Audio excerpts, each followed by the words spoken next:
Key West, Florida. Mid-1950s, early morning. The sun hasn't cleared the horizon yet. The sky is gray, becoming gold. The water is calm. A small fishing dock extends into the Gulf. Weathered wood, salt-stained, worn smooth by decades of feet and rope and weather. Ernest Hemingway stands at the edge of the dock, 55 years old. The beard is gray. The body is heavier than it used to be. He wears old canvas pants, a faded work shirt, a cap against the coming sun. He looks like what he is, an aging man who came to watch the water because he couldn't sleep. An elderly fisherman is already there, Cuban, maybe 70. Dark skin, weathered darker by sun and salt. White hair, hands thick with scars and calluses. He's preparing a line, working with the efficiency of someone who's done this 10,000 times. The fisherman glances up, looks at Hemingway, nods once, returns to his work. Hemingway nods back, says nothing, stands there watching. The fisherman finishes with the line, picks up a second rod, holds it out toward Hemingway. Doesn't ask if he wants it, just offers. "You fish?" the fisherman says, accent thick but English clear. Hemingway takes the rod. "Yes." "Good." The fisherman gestures to a spot along the dock. There, water is deeper. Hemingway moves to the spot, sets down the small bag he's carrying, takes the rod, feels the weight of it. Good balance, well maintained. A working rod, not a sport rod. They stand 15 feet apart, both facing the water. The fisherman casts first. The line arcs out, lands clean. He settles the rod, waits. Hemingway casts. Not as clean, but adequate. The line enters the water with a small splash. The sun breaks the horizon. Light spreads across the water, gold becoming white. The air is cool still, but warming. A pelican passes low over the surface, wings barely moving, hunting. They fish in silence. This is the sound. Water lapping against dock pilings. Rope creaking where a small boat is tied. Gulls calling distant. Their own breathing. Nothing else. Hemingway watches his line. Watches the water. Glances at the fisherman. The old man is completely still. Not tense. Just present. Aware. Waiting with the patience of someone who understands that fishing is mostly waiting. 20 minutes pass. Neither speaks. Neither catches anything. Neither seems bothered by this. The fisherman reels in slowly. Checks his bait. It's gone. He reaches into a bucket beside him, takes out a piece of cut fish, hooks it carefully, casts again. Hemingway's bait is also gone. He reels in. The fisherman, without being asked, offers the bucket. Hemingway takes a piece, smaller than the fisherman's. The fisherman notices, shakes his head slightly, takes the piece from Hemingway's hand, gives him a larger one. "Barracuda here," the fisherman says. "Small bait, they take it and go. Big bait, they have to stop. That's when you feel them." Hemingway nods, hooks the larger piece, casts again. They return to silence. The sun climbs. The air gets warmer. Hemingway takes off his cap, wipes sweat from his forehead, puts the cap back on. The fisherman doesn't seem to notice the heat. Stands in the growing light, like a piece of the dock itself. Part of the place. Another 30 minutes. Still nothing. The fisherman speaks without looking at Hemingway. "You live here?" "Nearby. You?" "Cayo Hueso. Long time." "How long?" 42 years. Came from Havana. Young. Stupid. Thought America was gold streets and easy money." He smiles slightly. Not bitter, just amused by his younger self. "Found fish instead," he says. "Turned out better." "Why better?" "Fish don't lie. Don't promise. You work, maybe you catch. You don't work, you don't catch. Simple. True." Hemingway absorbs this, says nothing. The fisherman continues. Gold streets are still there, I think. But not for people like me. For people who speak right, look right, know right people. I speak like this. He gestures to himself. I look like this. So, fish. He says it without resentment. Just fact. This is how the world arranged itself. He found his place within that arrangement. You work? The fisherman asks. Hemingway hesitates. How to answer? What to say? I write, he says finally. Write what? Letters? Forms? Stories? Books? The fisherman nods. Good work? It used to be. Not anymore. Hemingway feels his line pull slightly. Probably current, not fish. He waits. Nothing more. I don't know, he says. Maybe I'm tired. Maybe the stories are tired. Maybe both. You make money? I did. Some still. Then you're doing okay. When money stops, that's when you know you're finished. Hemingway almost laughs. Almost. This old man measuring success by the most practical standard. Does it pay? Does it feed you? Nothing else matters. His own line pulls. Harder this time. Definitely fish. He jerks the rod, sets the hook. The rod bends. The line goes tight. Something fighting on the other end. The fisherman glances over. Doesn't offer advice, just watches. Hemingway reels. The fish fights. Not huge, but strong. He works it carefully, patient, lets it tire itself. The fisherman nods approval at this technique. 5 minutes. The fish comes up. A decent barracuda. 2 feet long, silver in the sunlight. Teeth visible. Still fighting even at the surface. The fisherman moves over with a gaff. Hooks the fish cleanly. Brings it onto the dock. The barracuda thrashes. The fisherman pins it with his foot. Takes out a short club. Strikes once behind the head. The fish goes still. Good fish, the fisherman says. You keep? I don't need it. The fisherman nods. Takes the fish to his bucket. I keep then. My wife likes barracuda. Most people don't. Too many bones. But she grew up eating it. Knows how to clean it right. Take it. Thank you. The fisherman returns to his spot. Hemingway rebaits. Casts again. They fish. The morning continues. The sun higher. Hotter. Hemingway catches another fish. Smaller. A grunt. The fisherman catches nothing. Doesn't seem bothered. Just keeps casting. Waiting. Around noon, the fisherman reels in. Sets down his rod. Opens a canvas bag. Takes out bread, cheese, a canteen of water. He tears the bread in half. Holds out one half to Hemingway. Eat, he says. I have...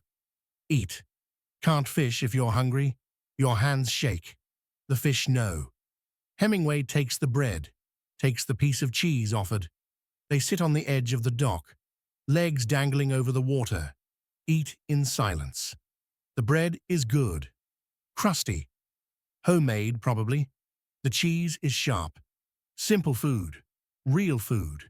Better than most meals Hemingway has eaten in expensive restaurants.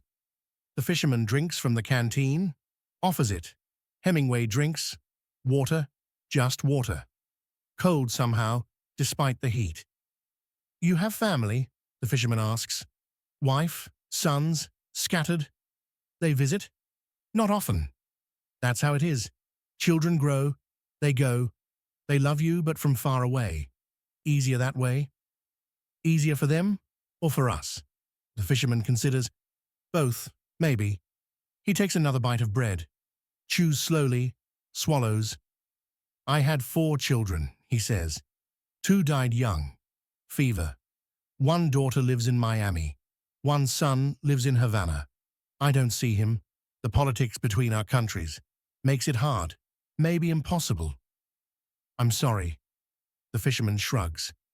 Life takes things. We continue. They finish eating. Sit a while longer. The water moves beneath them. Endless. Indifferent. Why you write stories? The fisherman asks. Hemingway thinks about this. Why does he write? Why did he start? Why does he continue, or try to continue? To make sense of things, he says finally. To take the chaos and find shape in it. Meaning. You find it? The meaning? Sometimes, in the work, while I'm writing, then I finish, and the meaning disappears again. So you write another story, find meaning again, then it disappears, then another story. Yes? Sounds exhausting.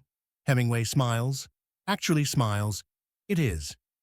Why not just fish? Meaning is simpler. You cast, you wait, you catch, or you don't. Either way, you tried. That's the meaning. Maybe. They return to fishing. The afternoon settles in. Thick heat. The water flattens, becomes a mirror. Sky above, sky below. Hard to tell which is real. Hemingway's mind wanders. Thinks about his houses. Cuba, Idaho, Key West once, years ago. Too many houses. None of them feel like home. Just places he goes to work, to drink, to wait for something he can't name. Thinks about his wives. 4 of them. Loved each one at the start. Failed each one eventually. Not through cruelty, through absence, through being someone they couldn't reach, someone he couldn't let them reach. Thinks about his sons. Good boys, good men now. He's proud of them. But doesn't know them. Not really. Doesn't know their daily lives, their small joys, their private fears. Knows them as distant shapes. Voices on telephones. Signatures on birthday cards. This is the cost. This is what he paid for the work, for the words, for the books that made him Ernest Hemingway instead of just Ernest. He's known everywhere, recognized in restaurants, airports, hotels. People want autographs, photographs, stories about Paris, about Spain, about the wars. They want the myth, the legend. Papa Hemingway, the great writer, the adventurer, the man who lived large and wrote true. But who knows him? Actually knows him? Knows the man who can't sleep, who drinks to silence the noise in his head, who sits at a typewriter and produces nothing for days, weeks, months? Who knows the man who's terrified that the gift has left him, that he's become a parody of himself, still performing the role of Ernest Hemingway, while the real person inside withers away? Nobody. The answer is nobody. Fame is the loneliest place he's ever been. The fisherman speaks, pulls Hemingway from his thoughts. You said you write books. You famous then. People know your name? Hemingway considers lying. Considers saying no. But what's the point? Some people do. Yes. What's your name? Ernest Hemingway. The fisherman thinks about this, shakes his head slightly. Don't know it. Sorry. And there it is. The moment Hemingway expected would hurt. Expected would feel like erasure, like proof of irrelevance. But it doesn't hurt. It feels like relief. It's okay, Hemingway says, and means it. Maybe my daughter knows, the fisherman says. She reads, went to university, smart, much smarter than me. Maybe she reads your books. Maybe. You make good money from books? I have. Good. That's good. A man should be paid for his work. They fish. The line between them has shifted somehow. The fisherman knows Hemingway is supposedly famous. Doesn't care. Treats him exactly the same. A man with a fishing rod. Nothing more. It's the most honest human interaction Hemingway has had in years.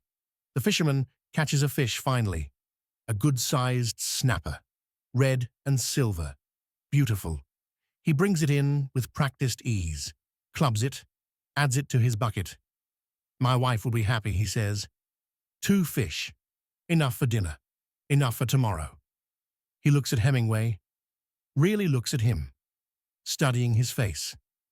Can I ask you something? The fisherman says. Yes. You're famous. People know your name. Buy your books. That makes you happy? Hemingway doesn't answer immediately. watches the water, feels the sun on his neck, hears a boat engine, somewhere distant. I thought it would, he says finally, but it doesn't? No. Why not? Because being known isn't the same as being seen.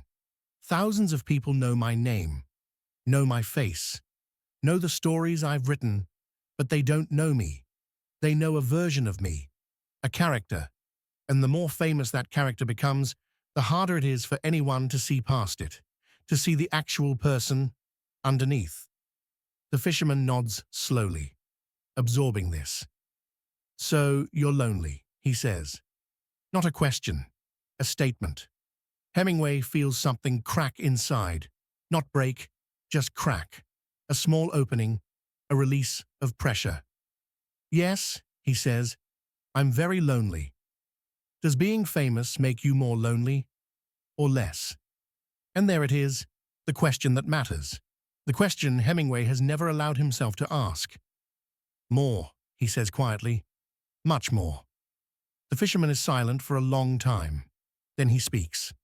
Simple words, no philosophy, no wisdom, just observation. That's sad, he says. I'm sorry for you. No one has said that to Hemingway in longer than he can remember. I'm sorry for you, not I admire you, not I loved your book, not can I have your autograph. Just simple human sympathy for simple human pain. Thank you, Hemingway says. They fish. The quality of the silence has changed. Before, it was the silence of strangers sharing space. Now it's the silence of two men who've told each other something true. The silence of recognition. The fisherman speaks again. Casual, like he's commenting on the weather. I'm lonely too sometimes, he says. My wife, she's there. She's good. But after so many years, we know all the stories, all the words. Sometimes we sit at dinner and say nothing because there's nothing new to say. The children are gone. The grandchildren visit once, twice a year. I fish. She tends her garden. We're alive, but it's quiet. Very quiet. Do you mind the quiet? Some days, yes. Some days, no. On the yes days, I come here. Fish. Maybe someone else is here. Maybe we talk a little. Or don't talk. Just stand together. That helps. Does it help? A little. Not a lot. But a little is something. Hemingway understands. A little is something. When you're drowning, even a small piece of driftwood matters. What about you? The fisherman asks. What helps? Hemingway thinks. What does help? Drinking helps temporarily. Writing used to help when he could write. What else? This, he says. Today, this helps. The fisherman smiles. Small smile. Knows what Hemingway means. Good, he says. I'm glad. They continue fishing. The afternoon wears on. The sun begins its descent. The light changes, becomes golden. Softer. The heat eases slightly. A breeze picks up. Small waves begin to form. Neither catches anything more. Doesn't matter.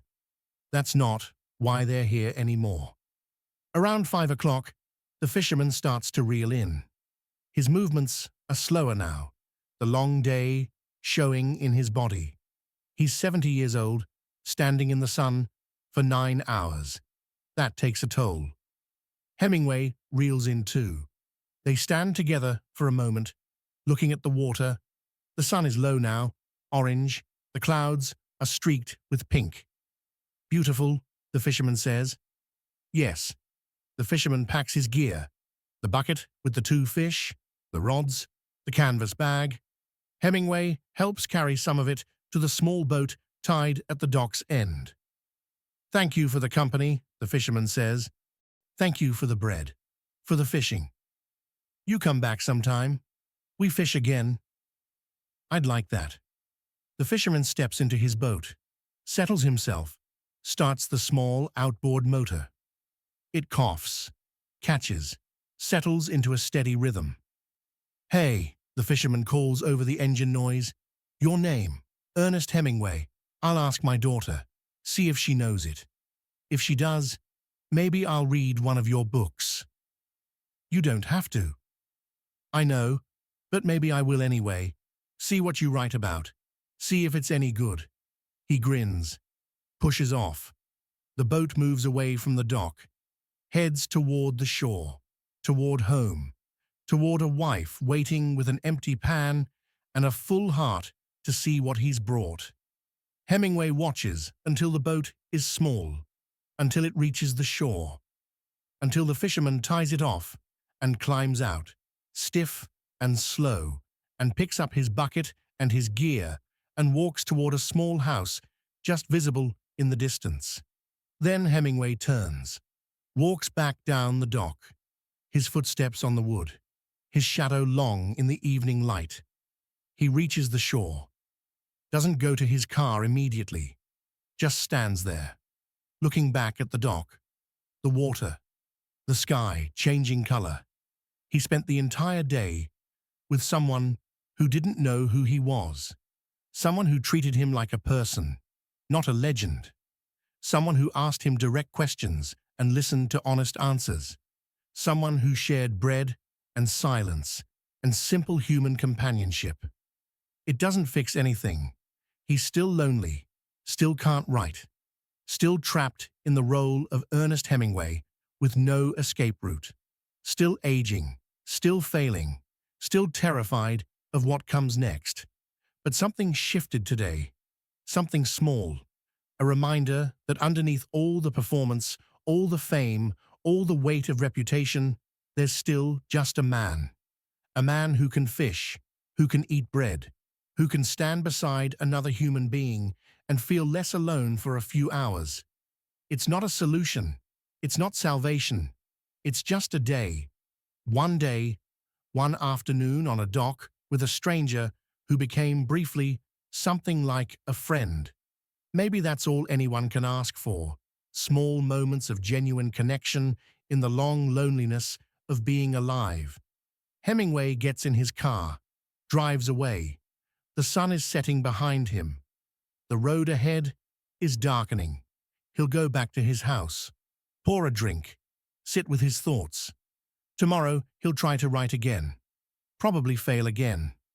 The cycle continues, but tonight, for a few hours, he was just Ernest. Not Hemingway, just Ernest, a man with a fishing rod, a man who told the truth, a man who was seen. The sky turns purple, then grey, then black. The water continues its endless movement. The dock stands empty. And somewhere, an old fisherman is cleaning fish for his wife, telling her about the quiet man he met today, who wrote books, who was supposedly famous, but who seemed mostly just tired and lonely and grateful for company. Was he nice? She asks. Yes, the fisherman says. Very nice, sad, but nice. Will you see him again? Maybe. I told him to come back. We'll see if he does. He finishes cleaning the fish, washes his hands, sits down to dinner with his wife. They eat mostly in silence, the comfortable silence of people who've shared 50 years. She tells him about her garden. He tells her about the barracuda. They don't mention the loneliness, don't need to. It's always there, understood, accepted. This is life. Joy and sorrow on the same plate. Connection and isolation in the same day, meaning found and lost and found again. The fisherman never does read Hemingway's books, never asks his daughter, just forgets about it, goes back to his life, his work, his quiet days. Hemingway never comes back to that dock.